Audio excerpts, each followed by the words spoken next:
Thank you so much. There is really nothing new that we're going to say today that has not been said. And I put it in the context. Beside me, Surveyor AIHS was the Surveyor General of the Federation almost over 2 decades ago. And he has been aware of, and then he was the chairman of PTCLR. The presentation by Prof underscores something. In his presentation, all the Renew Hope agenda was tied to issue of land. And that is very critical. That's a very summative statement in his presentation. Every development is on land. And how you manage land has a huge impact on the success or otherwise of those developments. Unfortunately for us, that political will that was wielded by President Yar'Adua in 2009 to create the Presidential Technical Committee on Land Reform has not been followed up.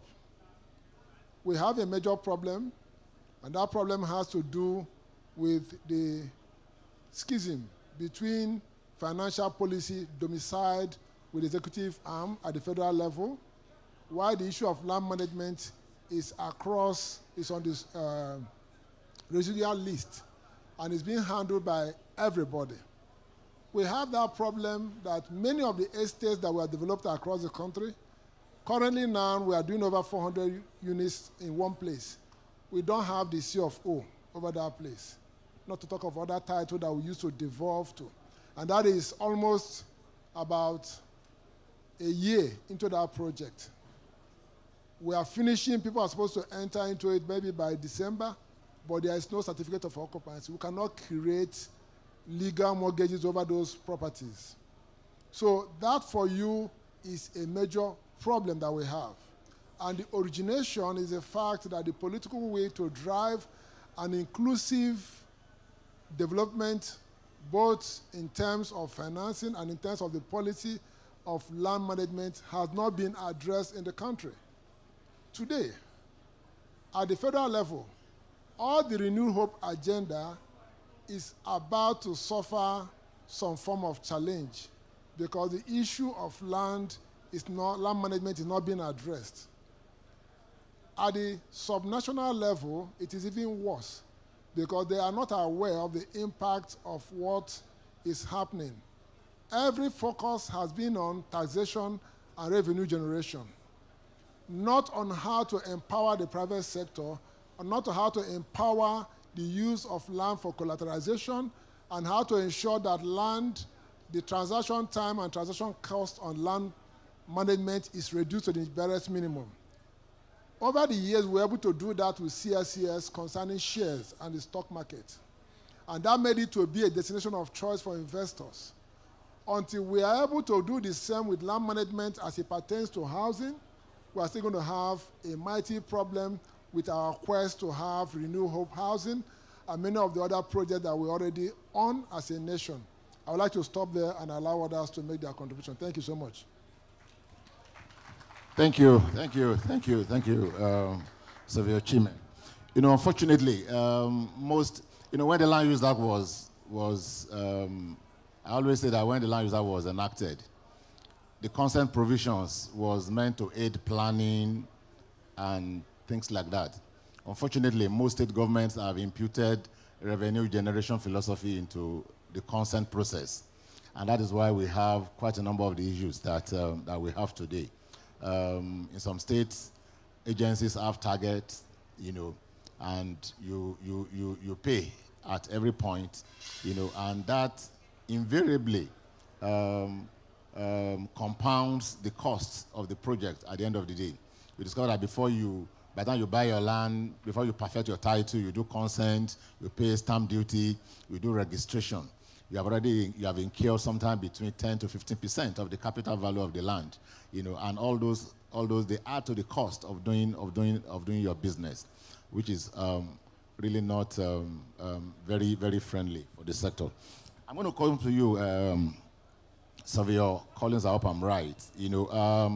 One of the things that I've learned over the years is that in order to really optimize the value of land, we need to pay particular attention to planning. One of the ingredients of land governance is land use planning. You know, I just want to share with us, with this audience, how you think, how we have done, what we need to do differently, particularly in the area of planning, and how we can use planning as a tool to drive optimization and unlock value in land. You know, I don't know whether your mic is working. Thank you so much, the moderator. I succinctly pick what you have said about the issue of planning in relation to titling, in relation to documentation, in relation to registration, from the government's perspective. Yes, we have been doing things in a particular way, and we are getting the same old results. And what are the results we are getting? Things that will not allow or enable us to move forward as a nation or as professionals. You agree with me, the Professor Kemiki read all of this to us. What can we do? How do we mitigate this resilience? And this informed our relationship with the World Bank in the last 2 or 3 years, trying to build infrastructure, trying to build capacity. There we conceived a program which is called Nigerian Urban Livability and Mobility Project, which is to provide capacity, provide infrastructure, and mitigate climate resilience. Arising from this, we convey different technical workshop and stakeholders engagement, which heralded the World Bank sending us to a technical deep dive in Tokyo and Hiroshima, Japan. Having visited all these countries that have interest in land and landed property, about 11 countries were invited, including Nigeria. When we got there, we saw how it is being done globally in terms of land readjustment, land use planning, mitigating against vices that has to do with land.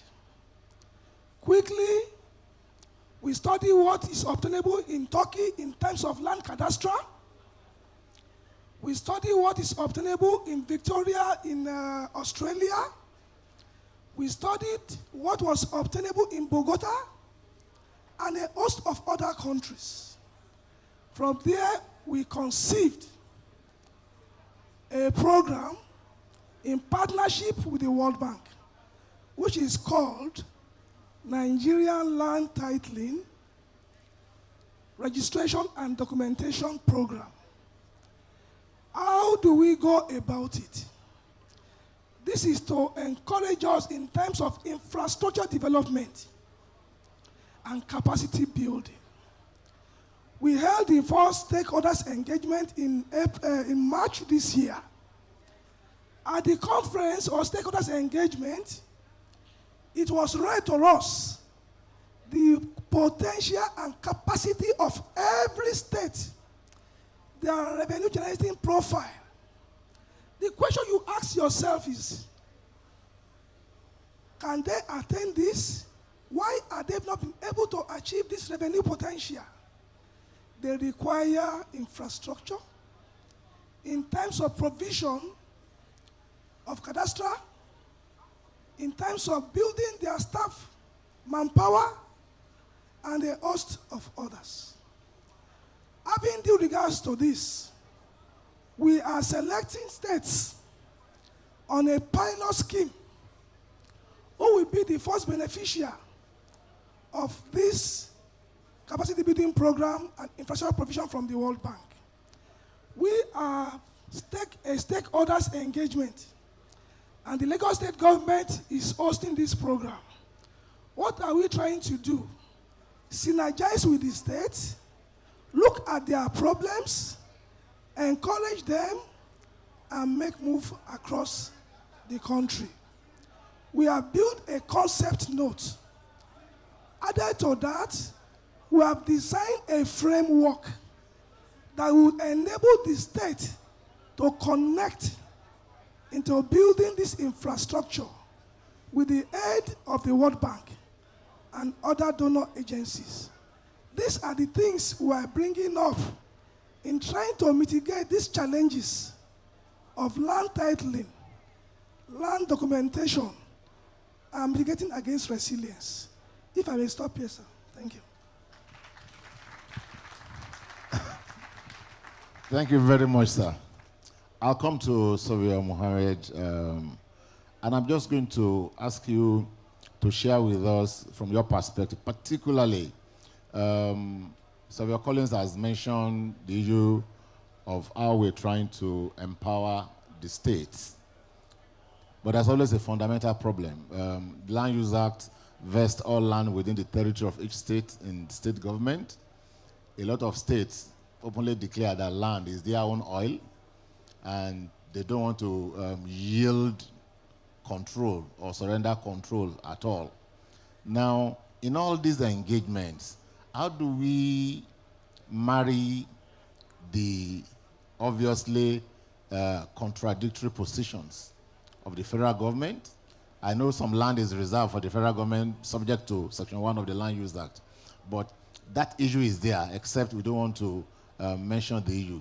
So in this process of engaging, empowering, how do we ensure that the other party, to wit, the subnationals, understand that we're not trying to encroach upon the legal right which has been vested in the governors? Thank you. I don't know whether you want to use that or you want to use this. Is that one working? Hello? Yeah. Can you hear me? Yes. Okay, thank you very much for the what I've been asked to speak about. A lot of it is already in a paper that I was supposed to present right here. I don't know whether I'm presenting it today or tomorrow or not at all. But the point is, land reform is a very expensive exercise. It is. And it also requires, it requires very, the will by the government to go behind land reform. I'll give you examples. You talked about the subnationals. The land use decree says that all lands are controlled by the subnationals. Federal government has no role in it. The only role it has is subsection, I think 49, where it granted some permission for the Federal Ministry of Urban Housing and Urban Development to work on federal lands. But all other lands are controlled by the states and the local governments. And there's no two ways about it. So when the Presidential Technical Committee on Land Reform was constituted in 2009, those are the particular things that it was asked to look into. And for the past 16 years, this is what Presidential Technical Committee has been doing. And there is no end in sight. Now, I'll give you some statistics. Let's take housing, for example. We just had, it says there are 28 million housing deficit. If you take the middle income unit of perhaps 10 million naira, that is 280 trillion naira gap, deficit, if you want to quantify it, where is the money going to come from? Is it going to come from the allocations to to federal Ministry of Housing and Urban Development, where they get less than 100 billion per year for housing development? Or is it going to come from the state's housing corporations, which sometimes have no budgetary allocation at all? So there must be other ways of looking at this. I'm so happy to have come to this meeting because I've had a lot of, new concepts, new ideas that we can explore. But certainly the traditional ideas, they are not working. You can begin to bring, recycle different ones. I mean, you can take it from systematic land title registration and call it documentation. It's the same thing. We started that 16 years ago, and another company is coming another 16 years, and they'll go for another 16 years, and you find out that we are still at 5%, less than 5% documentation in this country. From the time Nigeria came into Nigeria, which is 1914, to 1987 when Land Use Act was promulgated, Nigeria's documentation is less than 3%. Now I understand it is about 5%. You can see we're not going anywhere. Land Use Act has been promulgated in the last 47 years, which means in the last 47 years, nothing has been done. So what's going to happen? What is going to happen is that we have to think out of the box.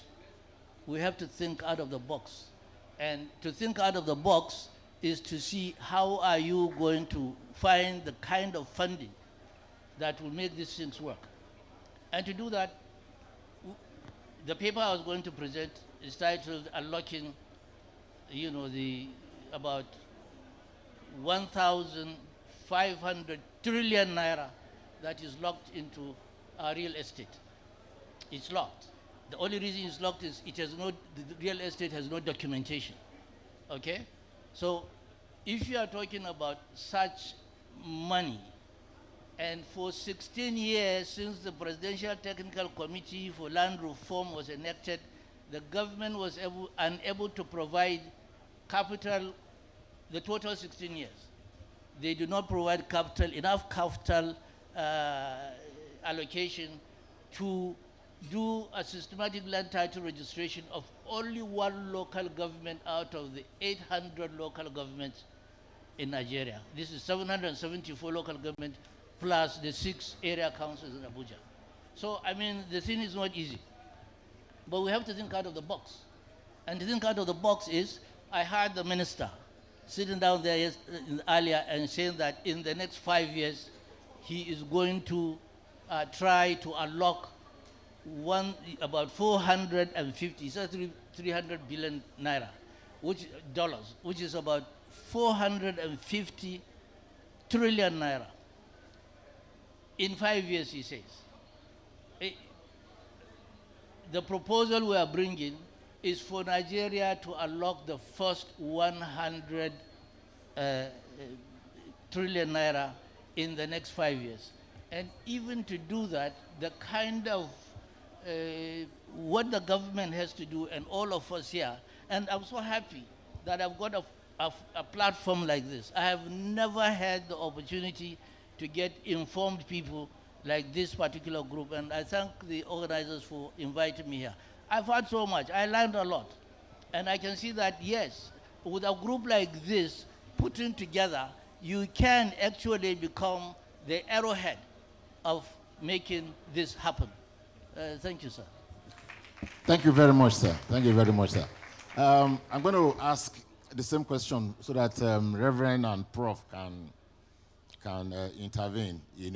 We're talking systematic titling, documentation. What exactly are we documenting?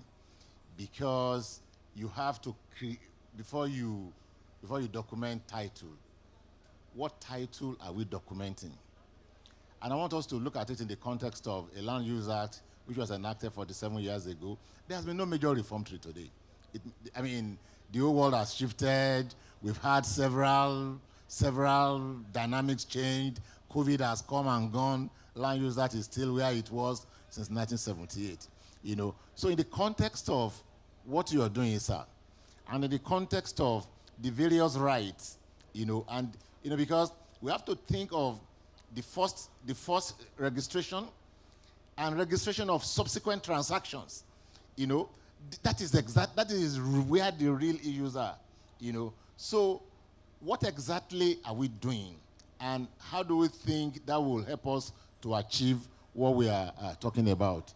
Maybe Prof should start first, since Prof has not. Oh, okay. Maybe you want to start. Thank you so much. While Dr. Dedeji was concluding his statement, he made mention of something that is very vital for me: enlightened self-interest. Before we started this panel discussion, Collins Alabi gave me a document that I presented in 2017. I don't know why he gave it to me, but as I went through the document, he gave it to me here. That was the paper I presented 2017 at Yaradua Center when we were working on the National Real Estate Data Collection and Management Program, which I chaired then as Redam President. We have not seen, as developers, the impact of this mismanagement of land on our businesses. In that 2017, CBN got rattled when they remembered that the problem in America with the economy in 2008, 2009 came from the real estate sector. So they decided to gather data on real estate to be able to track trends and be able to prevent such risk and failure that can occur. So, many real estate companies and mortgage institutions have been afflicted by this issue of inefficient land management in this country. Our aspirations as a people to grow and scale up our industry, our practices, is severely affected. So, what I believe is that the fact that we started talking on this, is we have a unique opportunity with the current minister who is interested in addressing this issue. And the question has been, we took a study and looked at what can we do. First of all, we discovered, one, that so many issues has hardened the position of some of the subnationals who are not interested in giving any amendment. Issue of taxation, issue of farmers and herders clash, and so many other things have made it difficult for people to initiate the needed land management improvement at the subnational level. So what we felt we needed have to do is this.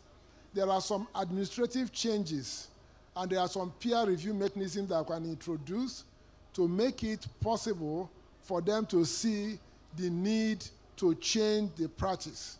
How can they understand that all the development initiatives that the private sector energy can bring to their respective states is linked to how efficient they can improve administratively, not by way of changing the Land Use Act, administratively, how they can improve the practices.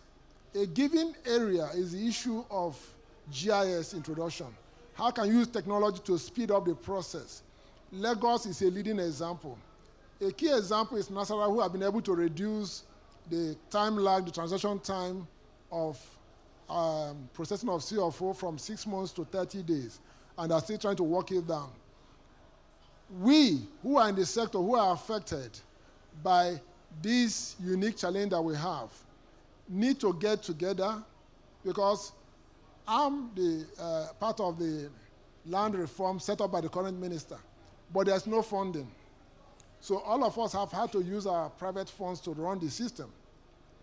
Now, when Prof mentioned the issue, Doc mentioned the issue of enlightened self-interest, it behoves upon all of us whose businesses have been capped by the inefficiencies in the land management to sit down together and find out how can we improve this? How can we meet the people? Because within the ambit of the existing roles by the state governors, they have ample room to make significant progress in what they are doing. How can we assist them to think out of the box, because they are the drivers of the policy and the practice in their respective states. How can we assist them to develop for them things that will make them to be more efficient? We've been able to look at it, and in conjunction with the World Bank, Dr. Fuad Makawi of the World Bank and Collins, we've been able to look at areas that do not involve core changes, but can give us sufficient headroom. At least we can kick the can down the road. And that is what I think that we have to set up a committee. That was a similar thing that we did with the issue of data. When we saw that data was hampering the real estate developers, they were citing real estate development and borrowing funds to develop houses where they are not needed. So we found out that we have to move our way out by investing a fraction of our CSR to do this. So I think that instead of looking at government alone to fund it, enlightened self-interest will ask us to find a way that we can meet them, tell them what they are losing and what we are losing equally, by allowing the existing status quo in land management to continue to persist. When that happens, we have done that with 1 or 2 states moving around the country, and they are beginning to turn around and see that they are injuring themselves and shooting themselves in the leg. And that is what I think should be a starting point. Thank you so much. Okay, sir, I'm going to come back to you now, Prof. But I also want to throw it to the floor so that I know we have so many experts, you know, sitting right here, you know, and I think it's important for us. Is there any contribution, any question to Prof, any contribution, any suggestion, you know, that's from the floor? Okay, maybe while they are thinking, Prof, I don't know. Thank you very much. Let me thank the organizer of this event for inviting me here to Abuja. When we talk about either systematic land titling, either Nigeria land documentation, registration, and titling, all we are saying is that if you have a tenant that is not documented with the landlord, both are at disadvantages. If anything happens to the landlord or to the tenant, from where do they derive their rights, privileges, and obligations, if not for the tenancy agreement? Certainly, there is a difference between a landlord and tenant that has a perfected, duly executed tenancy agreement and the one without a tenancy agreement. In Nigeria, our problem fundamentally across all sectors is lack of data. We don't know who is who. We don't know who is living where. Most of the forms I fill, they will ask me state of origin. I will put Ogun State, but I'm not in Ogun State. You can't count me and plan for me as a resident of Ogun State. And I think it's high time for our government to also do something about that and ensure that where we live counts even better and higher than our state of origin. Now, going back to registration of titles, sir, you asked, what are we registering? We are registering the ownership of a land. That ownership is what we want to register. It has to be formalized. And what is the essence of formalizing that ownership? Even the subsequent transaction you talk about cannot come if there is no first transaction. That first transaction must have been first registered. You can't go to the ministry and say, okay, subsequent transaction, when there is no even first transaction in the first place. So what we are registering, what we want to do is to ensure that that ownership you claim you have is known to that authority as enshrined in the Land Use Act. And who is that authority? The governor. And who is the responsibility of the governor? The Ministry of Land. Formalize it, register it, document it, so that it will, 1, aid planning.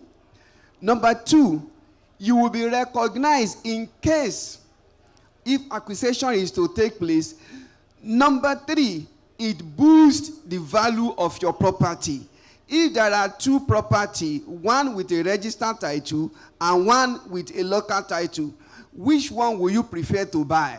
Which one will you buy or command higher value? Of course, the one with title that is registered. So, in addition to this, the Federal Ministry also deploying technology to take care of some of inherent problems with our traditional way of registering title. We have seen situations whereby somebody has a title that is registered, another person will go and register another subsequent one because technology has not been deployed. Simple blockchain technology can solve that problem. Wherein, before any alteration is made in that process, there must be an approval. You cannot alterate, you cannot alter anything in that documentation without an approval of a certain authority. So it goes beyond that traditional paper. Oh, I have a CFO. It's well documented with a very robust technology that can secure that document and prevent it from manipulation. So conclusively, we are talking about registering the ownership to land so that government can know who is who and who is living at a particular place and be able to plan for us, and we too that have our land registered or title have better value for our land. Thank you. Okay, I'm just going to round up now. I know we've tried. In reality, we've tried. So I'm going to start from Yahya Mohammed. For 1 or 2 minutes, just your closing thoughts. You know, what are the priority areas that you think we should be focusing on in order to ensure that we're able to unlock value and finance through land? Well, there are a lot of things that need to be done that are not done. Let's take the Land Use Act, which was promulgated 47 years ago. From the time it's promulgated to date, not one single, law has been made to make it work. And the National Assembly could do that. But it has not done that. In the last 47 years, the National Council of State are allowed to make regulations to do a lot of the things that I just heard the professor talk. But for the last 7 years, not one single regulation has been made by the National Council of State. Let me tell you something. In the last 16 years, the Presidential Technical Committee on Land Reform has sent more than 130 different regulations that have been, processed through to the National Council of State. Up to today, in the last 16 years, those regulations have not gone before the National Council of State. Collins will tell you about that. So there is the political will. If you don't have the political will, it's not going to work. And that is even just the law. You can promulgate a lot of things that will make the Land Use Act less vicious than it is now. The second most important thing is capacity building. I've heard so much about systematic land title order recordation, but I'm telling you, there are no people at the front office that are going to do these things correctly. We have not started training them. And let me tell you, like I said, we need to develop about 780 different, different registries in the local government. And 37, including Abuja, improve 37 state registries. None of this has taken place. And it will take you a lot of money and a lot of time to do this. And that's the only way to make the recordation we're talking about work. Thank you, sir.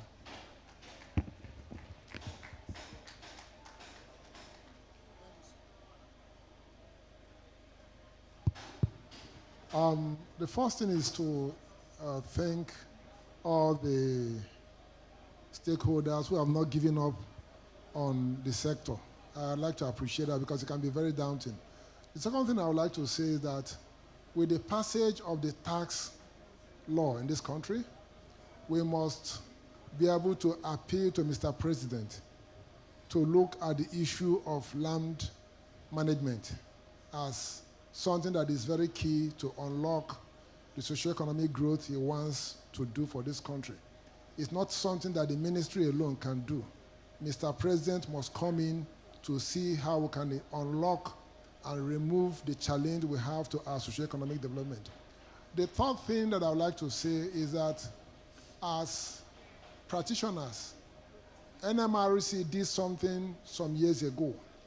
They tackled an aspect of it called the model mortgage and foreclosure law. That is something that has to do with land management.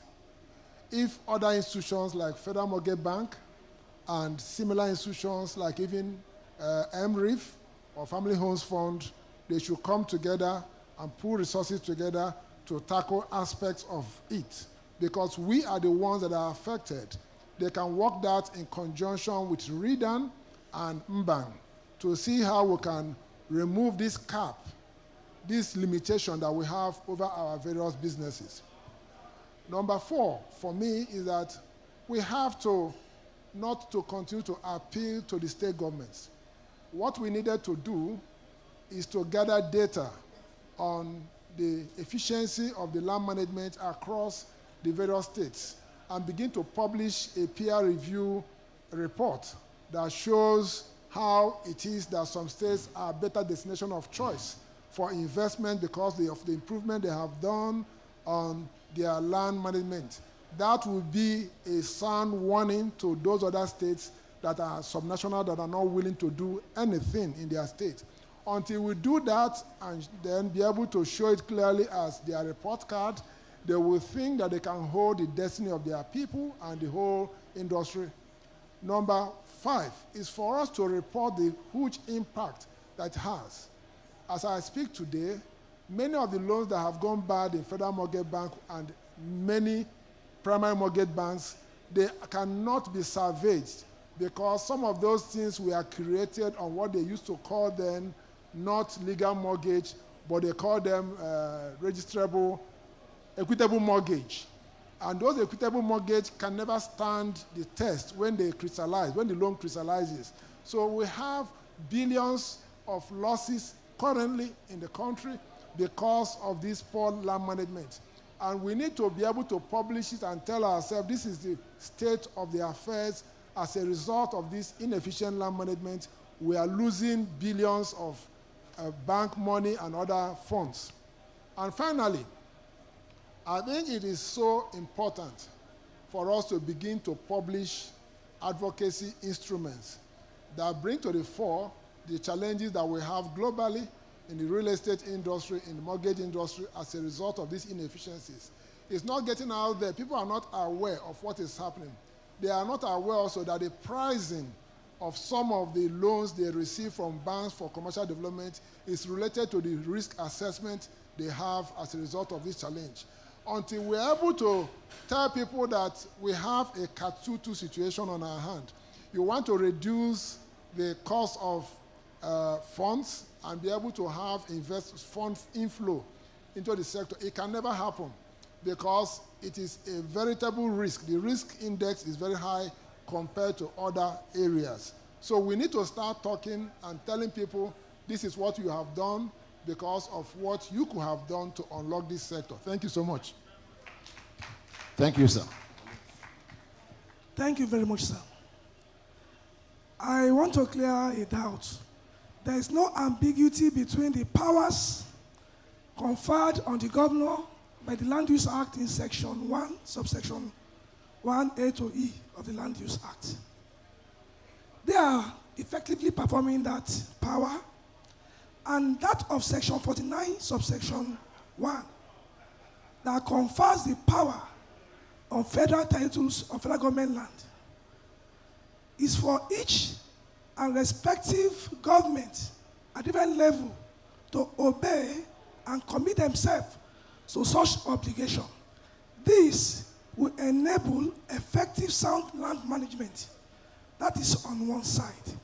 For us as a ministry, We are still building infrastructure, developing toolkits fit for purpose technology in the area of land admin, domain model, where we'll be able to secure our land title, our landed properties across the country.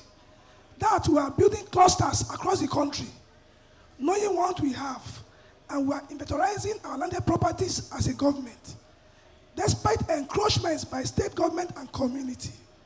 These are many more we are doing as a government, and quickly, with time, we'll achieve results.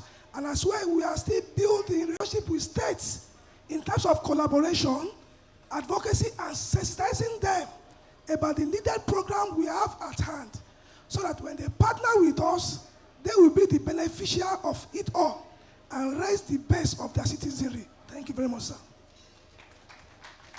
Please, let's put a hand together for the panelists.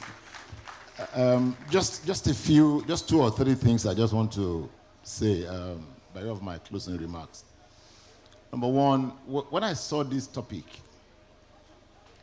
unlocking land, how to unlock value in land, and that was why I asked the question which Prof tried to respond to. The first thing that occurred to me is that we must understand that in this country today, there's no point in the transaction chain that anybody can beat his chest that he has a title that is indefeasible. That is why you bid land, you buy house, 20, 30, 40 years later, somebody gets a judgment, and you lose your land. And we've seen several examples over the past 10 years. Remember Agidingbi. Agidingbi is still very fresh. Agidingbi is like 3 years ago. Agidingbi, the judgment of the Supreme Court affected over 2,000 properties. Aja, today, all those who have brought from Ajiwe families now, Olumegbon family, they are both in court. A lot of who have bought from Ajiwe family, people have brought from Olumegbon family. Who wins at the end of the day? Iwaya, the case was in court for 41 years. Eventually the church lost. Several third-party rights have been created in the circumstances. So the first thing that we need to pay attention to is that, and the analysis that Prof gave is very right. In this country, there are two systems of title registration over the years. Number one is the Land Instrument Registration, 1924, and the Registration of Title Act, 1935. The 1935 Act created the register as a mirror of title. There are columns, proprietorship column, charges column. In that proprietorship column, if Chime owns the land, if he says to Akim, we will remove Chime's name and we'll put Akim's name. And the question is it a case of once a registered owner, always a registered owner? That is the real issue. There's no point, and I think that is a major issue for real estate. As long as, because this matters to all the participants, to the financiers, to the off-takers, to the developer, the issue of title is very critical. I've been caught, my company has been caught in a major web like that. That is the first issue that I think we need to avert our mind to. The second issue, and I like the approach that Savio Chime says the committee is taking. I always stress that if you look at the Land Use Act very well, even if you don't amend the Land Use Act, for example, on the issue of consent, the Land Use Act merely says that it shall be unlawful for the governor to alienate without consent. That is the word Land Use Act is. Everything else derived from regulations which the states have made. They are not from the substantive provisions of the Land Use Act. The Land Use Act doesn't tell you how much you must charge, who must pay, the process and things like that. These are low-hanging fruits that we can drive our advocacy towards. A lot of people don't understand this particular issue. And the issue of financing has been, I know this is not a session on financing, And whenever I sit with us, when we sit like this, I always think that one of the greatest challenges of our industry is that we have to get to that level that we start creating assets that can attract capital. That is a major gap in this industry. And there's money there. If CBEX, many of us had the story of CBEX. if CBEX in 3 years could muster 1.3 trillion naira in this same country from retail investors, 20,000, 30,000, it shows clearly that we always underrate the depth of the retail market. And I've said it before. When we floated a REIT many years ago, we focused on the institutional investors who are doing roadshow all over the world. We didn't pay attention to the retail investors. But when the result came, we say, so these people are here, you know. So that is a major, major challenge for our industry. The final issue, Sylvia has also mentioned, is around advocacy. We need to step up. Our advocacy must be on point. I'll give you the example of tax. You know, Taiwo has left. 2011, 2012, 2013, when we had issues with the regulation on REITs and taxation, we did major tax advocacy. We were meeting in my office with Taiwo almost every other week, you know, and we were organizing seminars. We were getting institutions to organize seminars just to let government understand that when we say REIT, it's a pass-through investment vehicle. We're not saying exempt REIT from tax. All we are saying is that you cannot tax in the hand of the entity and tax again in the hand of the unit holders. Government didn't understand that. It took like 3.5 years. You know, but today we have a tax regime which has helped us to solve that. So all the issues that we discussed today and a lot that we're going to discuss in the course of this conference, we need to step up our advocacy. You know, we need to come together. We need to align our interests. We need to put money behind the advocacy. And I like the way Doctor has called it, enlightened self-interest. That is the only way we can get the government to listen.